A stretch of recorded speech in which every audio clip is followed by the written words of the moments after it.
It was Meghan who made Kate cry.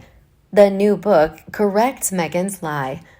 Hello, friends. Welcome to the hottest news of the day about the notorious hypocrite Meghan Markle on our Kate Middleton and the Queen News version 2 channel. According to experts, a correction from a book would be the cause of the last breach between Meghan and Kate.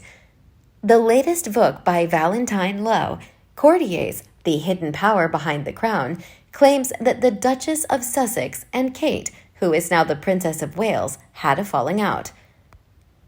Following the release of Valentine Lowe's latest book, additional accusations regarding a rumored argument between Meghan Markle and Kate, the Princess of Wales, have emerged. Prior to Prince Harry and Meghan leaving the UK, the Duchess allegedly asked that the palace publish a statement over a tabloid report that indicated Kate sobbed during an incident involving a bridesmaid's dress fitting. In a brand new excerpt from Miss Lowe's book, Meghan is quoted as having admitted to crying after a disagreement with Kate in an appearance with Oprah in 2021.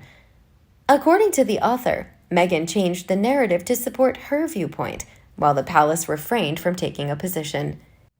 Contrary to what was said in the interview, Meghan was the one who sobbed throughout the incident, according to Mr. Lowe. The following is an excerpt from the book.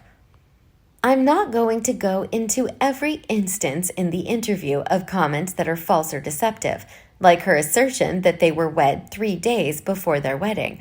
However, it's useful to consider one of Meghan's main complaints, that the palace wasn't doing enough to defend her. She revealed to Oprah that not only was I not being protected, but that they were also prepared to make lies to shield other members of the family, while refusing to speak the truth to shield me and my husband. Her primary concern was a newspaper article about Kate sobbing following Princess Charlotte's bridesmaid's dress fitting, which occurred prior to the wedding.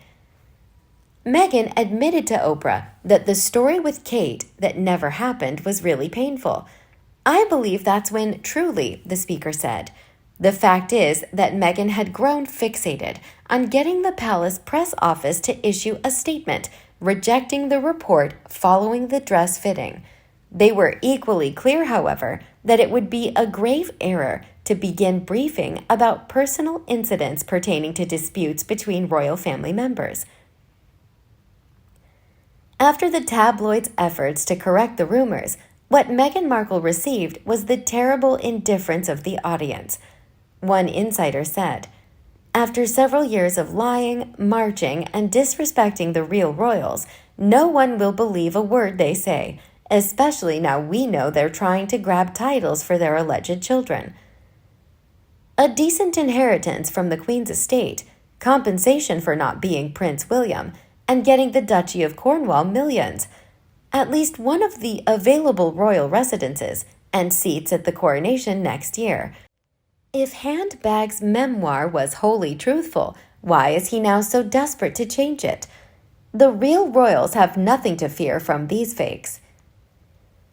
I can more easily believe that a postpartum Catherine was made to cry than that hard-faced harpy. If Meghan cried, it would be down to temper at not getting her own way, or being told that certain things she wanted were not royal protocol. I recall how emotional I was not long after giving birth to my children, so I am 100% confident it was Catherine who cried, and wouldn't believe that woman if she swore she was telling the truth on a stack of Bibles. She has already broken that commandment, and a few others. The Duchess of Overseas has told so many lies, 17 proven ones in that Oprah Winfrey interview, and for that reason I wouldn't believe a single word that comes out of her mouth ever again. Just read Tom Bower's book if you doubt it. She's been behaving like this all her life, and he's included some 18 pages worth of witnesses and copper-bottomed evidence that back up all he's written. His judicious attention to back up evidence in every biography he writes is the reason he's never lost a case brought against him by disgruntled subjects, having had some of their less favorable machinations exposed. He also has the added advantage of having been a barrister. I'd love to see Markle try to sue him. Not only would she lose, but she'd also run the risk of a whole lot more of her dubious prior antics being brought to the public's attention. Someone from inside Givenchy wrote Lady C and related the whole sorry saga. In fact, it was a lot worse than Lowe or anyone has ever related. Meghan once said that she was a real nasty piece of work, how she mocked and mimicked little Charlotte's voice and way of speaking in front of her mother no less, how messy she looked. How Meghan behaved towards the Givenchy seamstresses and embroiderers, how she kept changing her mind, same complaints from chefs at Windsor screeching. They didn't know what they were doing. Kate cried, not Meghan Markle. It wasn't enough. The Queen herself chastised her on how to behave towards staff. Then she still kept on doing it, especially in Australia. That even Lady Cosgrove had to tell her the same after the scalding tea incident. A new extract from Mr. Lowe's book quotes Meghan saying during her interview with Oprah in 2021 that she cried over a rift with Kate.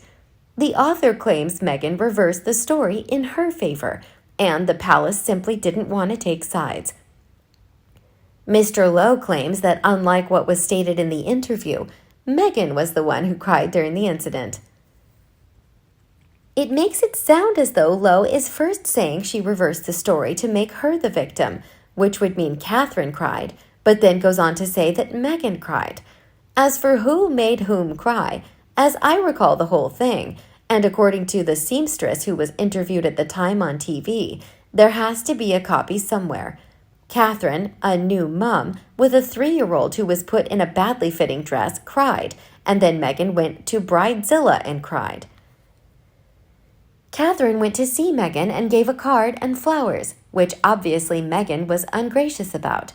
Catherine was being a peacemaker, not accepting blame, but Meghan, ever the victim, decided it was Catherine at fault.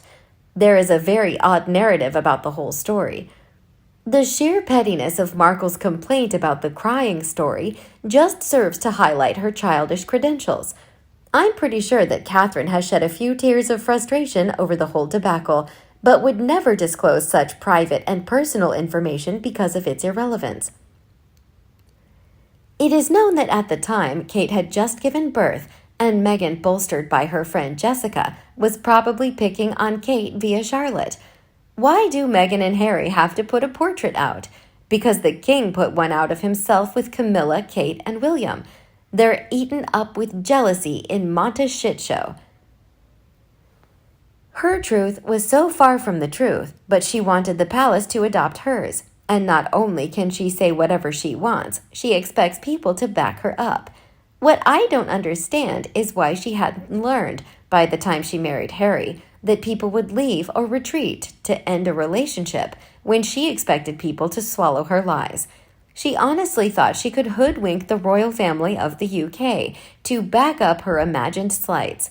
It's bizarre. What do you think about the scandalous story of the rift between Meghan Markle and Kate?